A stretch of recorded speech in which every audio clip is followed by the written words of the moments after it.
اور وضو سے متعلق اس کی فضیلت میں ایک حدیث سنتے ہیں. سیدنا عقبہ بن عامر رضی اللہ تعالی عنہ روایت کرتے ہیں کہ قال رسول اللہ صلی اللہ علیہ وسلم، کہ نبی صلی اللہ علیہ وسلم نے، رسول اللہ صلی اللہ علیہ وسلم نے فرمایا، من توضأ، جس نے وضو کیا، فأحسن الوضوء، پھر اس نے اچھا وضو کیا.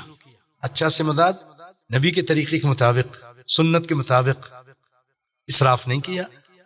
اللہ تعالیٰ مجھے آپ کو سب کو اسراف کرنے سے بچائے. اور نبی کے طریقے کے مطابق اس نے وضو کیا، احسن. خرجت خطایاہ من جسدہ، تو وضو کی وجہ سے اس کے جسم سے اس کے گناہ نکل جاتے ہیں، جھڑ جاتے ہیں. حتی تخرج من تحت اوفارہ، یہاں تک کہ اس کی ناخون سے بھی گناہ جھڑ جاتے ہیں.